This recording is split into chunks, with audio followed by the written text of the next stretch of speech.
ಅವ್ರು ಹೇಳೋದು merciless killing ಸಿನಿಮಾದಲ್ಲಿ ಬ್ಯಾಡ್ವಾ ಬಿಸಾಕ್ತಾರೆ ನಿಮಗೆ, ಕಿತ್ತು ಬಿಸಾಕಿ ಸೈಡ್ಗೆ ಇಟ್ಬಿಡಿ ಅಂತರು.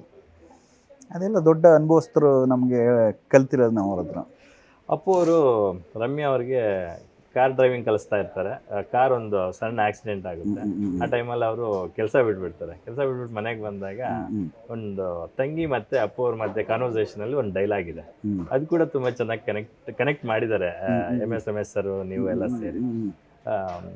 ಈಗ ಕೆಲಸ ಅದು ಹೋಯ್ತಾ, ಮತ್ತೆ ಏನ್ ಮಾಡ್ತೀಯಾ ಅಂತ ತಂಗಿ ಕೇಳಿದಾಗ SM ಕೃಷ್ಣ ಅವ್ರು ಇಲ್ಲೇ ಮಹಾರಾಷ್ಟ್ರದಲ್ಲಿ ರಾಜ್ಯಪಾಲ ಏನೋ ಕೇಳ್ಬಿಟ್ಟು ಕೆಲಸ ಕೊಡ್ಸ್ಕೊಂಡ್ಬಿಡ್ತೀನಿ ಬಿಡು ಅಂತ ಹೇಳ್ತಾರೆ. ಅದನ್ನ ಹೆಂಗ್ ಕನೆಕ್ಟ್ ಮಾಡಿದೀರಾ ಸರ್ ನೀವು? ಸುಮ್ಮನೆ ಜೋವಿಯಲಾಗಿ ಕರೆಕ್ಟ್ ಅಣ್ಣ ತಗಿರ್ ಮಧ್ಯೆ ಸ್ವಲ್ಪ ಸಣ್ಣ ಪುಟ್ಟ ಜಗಳ ಇರ್ತದೆ, ಒಂದು ನಾಟಿ ಜಗಳ, ಅದನ್ನು ಮಾಡೋಣ ಅಂದ್ಬಿಟ್ಟು ಸುಮ್ಮನೆ ಡೈಲಾಗು ಆಗಲೇ ಪ್ರೆಸೆಂಟ್ ಸಿಚುವೇಶನ್ಸ್ಲಿ ಸಾರ್ ಇದ್ರು ಅಲ್ಲಿ, ಕೃಷ್ಣ ಸರ್ ಅಲ್ಲಿ ರಾಜ್ಯಪಾಲರಾಗಿ, ಅದನ್ನು ಕನೆಕ್ಟ್ ಮಾಡಿದ್ವಿ ಅಲ್ಲಿಗೆ ಅಷ್ಟೇ. ಮತ್ತೆ ತುಂಬ ಡೈಲಾಗ್ಸ್ ತುಂಬ ಚೆನ್ನಾಗಿದ್ದಾವೆ, ಅಂದರೆ ಮನಸ್ಸಿಗೆ ನಾಟುತ್ತೆ. ಆಕಾಶ್, ನಿಮ್ಮ ಸಂತೋಷದ ಗುಟ್ಟೇನು ಅಂತ ಕೇಳಿದಾಗ ಯಾವಾಗಲೂ ಒಳ್ಳೆತನನೇ ಬಯಸೋದು ಇದೆಯಲ್ಲ, ಅದೇ ಸಂತೋಷದ ಗುಟ್ಟು ಅಂತ. ಅದು ಹೆಂಗೆ ಸುಮಾರು ಆ ಸಿನಿಮಾದಲ್ಲಿ ಡೈಲಾಗ್ಗಳು ಹೆಂಗೆ ಕನೆಕ್ಟ್ ಆಗಿದೆ ಅಂದರೆ, ಪುನೀತ್ ಅವರು ಸತ್ತ ಮೇಲೆ ಕೆಲವು ಡೈಲಾಗ್ಗಳನ್ನೆಲ್ಲ ರಿಪೀಟ್, ಯಾವಾಗಲೂ ಒಳ್ಳೆಯದನ್ನು ಬಯಸೋದು, ಇನ್ನೊಬ್ರು ಕೆಟ್ಟದ್ದು ಬಯಸ್ಬಾರ್ದು, ನಾವು ನಗ್ನಗ್ತಾ ಇರೋದು, ಇದೇ ಜೀವನ ಅನ್ನೋದಿದೆಯಲ್ಲ. ಆ ಡೈಲಾಗ್ನ ಸುಮಾರು ಜನ ಸೋಷಿಯಲ್ ಮೀಡಿಯಾದಲ್ಲಿ ಹಾಕಿದ್ರು, ಸುಮಾರು ಸಿನಿಮಾಗಳನ್ನೂ ಹಾಕಿದ್ರು, ಅದರಲ್ಲಿ ನನ್ನ ಸಿನಿಮಾದು ಹಾಕಿದ್ರು.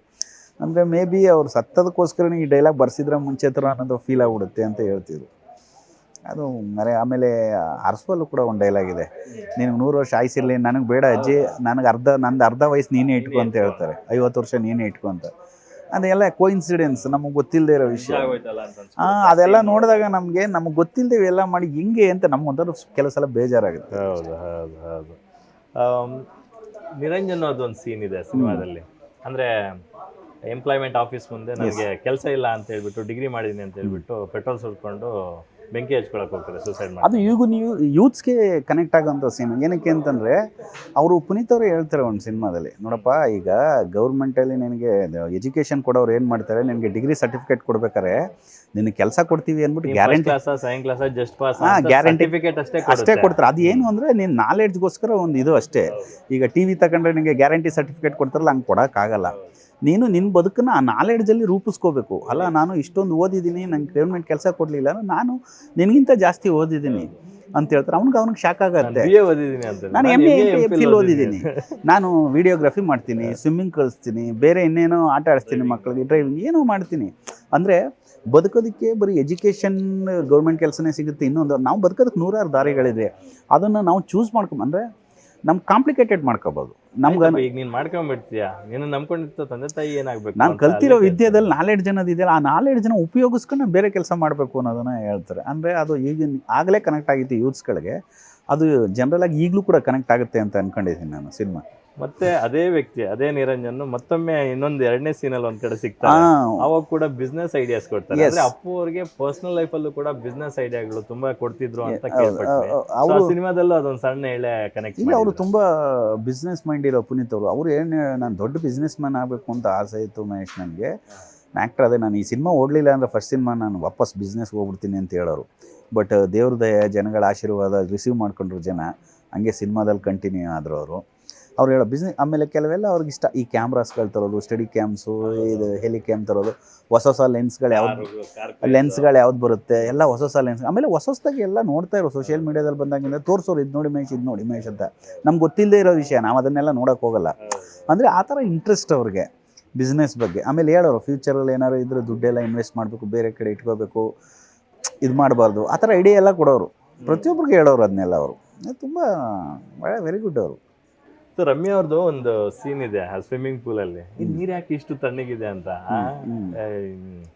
ನೀರ್ ಕಾಯಿಸೋದಕ್ಕೆ ಪವರ್ ಇಲ್ಲ ಅದಕ್ಕೆ ಅಂತ ಹೇಳ್ತಾರೆ ಅಪ್ಪು ಅವರು. ಅವೆಲ್ಲನು ಅಂದ್ರೆ ಅವ್ರ ಆ ಕ್ಯಾರೆಕ್ಟರ್ ಅಷ್ಟು ಮುಗ್ಧವಾಗಿದೆ, ಇವ್ರು ಅಷ್ಟು ಲವಲವಿಕೆಯಿಂದ ಇದ್ದಾರೆ ಅಂತ. ಎರಡನ್ನೂ ಎಷ್ಟು ಚೆನ್ನಾಗಿ ಬ್ಲೆಂಡ್ ಮಾಡಿದೀರಾ ನೀವು. ಅಂದ್ರೆ ಅಲ್ಲಿ ಏನು ಅಂದ್ರೆ, ಅವಳು ಈಸ್ ಎ ಕಂಫರ್ಟಬಲ್ ಪರ್ಸನು. ಅನ್ಎಕ್ಸ್ಪೆಕ್ಟಾಗಿ ಅಲ್ಲಿ ಬೀಚ್ ಕಲಿಯಕ್ಕೆ ಬಂದಾಗ ಇವ್ರು ಇರ್ತಾರೆ, ನೋಡ್ಬಿಟ್ಟು ನಾನು ಕಂಫರ್ಟಬಲ್ ಡ್ರೈವಿಂಗ್ ಕಲಿಸಿದ್ರು ಅನ್ನೋ ಥರ ಆ ಕ್ಯಾಶುಯಲಾಗಿ ಮುಂಚೆ ಮಾತಾಡ್ತಿದ್ರು, ಅದೇ ಥರ ಮಾತಾಡ್ತಿರ್ತಾರೆ. ಆಮೇಲೆ ಅವಳು ಸ್ವಿಮ್ಮಿಂಗ್ ಪೂಲ್ ಸೂಟ್ ಹಾಕೊಂಬಂದಾಗಲೂ ಕೂಡ ಫುಲ್ಲು ಗೌನ್ ಹಾಕೊಂಡೇ ನಿಂತಿರ್ತಾರೆ. ಆಮೇಲೆ ಫಸ್ಟು ಒಂದು ಸಲ ನೀರುಗಿಳಿಯೋರ್ಗೆ ಅಷ್ಟೇ, ಆಮೇಲೆ ಚಳಿ ತಾನಾಗೆ ಓಡುತ್ತೆ ಬಾ ಅಂತ ಅಂದ್ಬಿಟ್ಟು ಅವರೇ ಎಳಿತಾರೆ ಕೆಳಗೆ. ಫಸ್ಟ್ ಟೈಮ್ ನನಗೆ ಗೊತ್ತಿರೋಂಗೆ ಕನ್ನಡದಲ್ಲಿ ಸ್ವಿಮ್ ಸೂಟ್ ಹಾಕಿರೋದು ರಮ್ಯಾ ಅನಿಸುತ್ತೆ. ಮೇ ಬಿ ನನಗೆ ಗೊತ್ತೇ ಮೈಲಾಡಿ, ಅದರ್ ಲ್ಯಾಂಗ್ವೇಜಲ್ಲಿ ಹಾಕಿರ್ಬೋದು. ಅವ್ರು ಕನ್ವಿನ್ಸ್ ಮಾಡಿ ನಾನು ಹಾಕ್ಸ್ದೆ ಈ ಥರ ನಾನು ಕನ್ನಡದಲ್ಲಿ ಮೊದಲ ಸ್ವಿಮ್ ಸೂಟ್ ಆದಂತ ಅಭಿನೇತ್ರಿ ಜಯಂತಿ ಅವರು. ಅಲ್ಲ ನಾನು ಈಗಿನ ಜನರೇಷನ್ ರಮ್ಯಾ ಅವರು ನನ್ನ ಅದು ರಮ್ಯಾ ಅವ್ರು ಪರ್ಟಿಕ್ಯುಲರ್ ಆಗಿ ಹೇಳ್ತಾರೆ ಅದು. ಬಟ್ ನಾನು ತುಂಬ ಕನ್ವಿನ್ಸ್ ಮಾಡಿದೆ ಅವ್ರನ್ನ, ಕನ್ವಿನ್ಸ್ ಮಾಡಿ ನನ್ನ ಕಡೆ ತುಂಬ ಇಷ್ಟ ಅವ್ರಿಗೆ.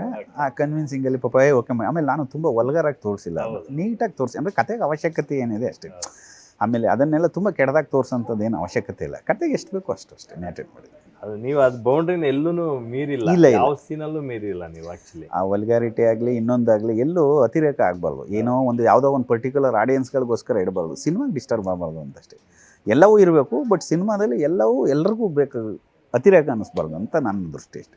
ಇನ್ನು ರಮ್ಯಾ ಅವರ ಅಣ್ಣಂದರ ಪಾತ್ರಗಳಲ್ಲಿ ಕಿಶೋರ್ ಅವರು ಮತ್ತೆ ಅವಿನಾಶ್ ಅವರು ಮಾಡಿದ್ದಾರೆ. ನಮ್ಗೆಲ್ಲ ಒಂದ್ ಕಡೆ ರಾಮಾಚಾರಿ ಸಿನಿಮಾನ ಕೂಡ ನೆನಪಿಸುತ್ತೆ, ಒಂದು ಸಣ್ಣ ಎಳೆ. Okay okay okay. ಸೊ ತುಂಬಾ ಚೆನ್ನಾಗಿ ಜೀವ ತುಂಬಿದ್ದಾರೆ ಆ ಎರಡೂ ಪಾತ್ರಗಳಿಗೆ. ಅಂದರೆ ಅವ್ರ ಪರ್ಟಿಕ್ಯುಲರ್ ಆ ಕ್ಯಾರೆಕ್ಟರ್ಗಳೇ ಆ ಥರ.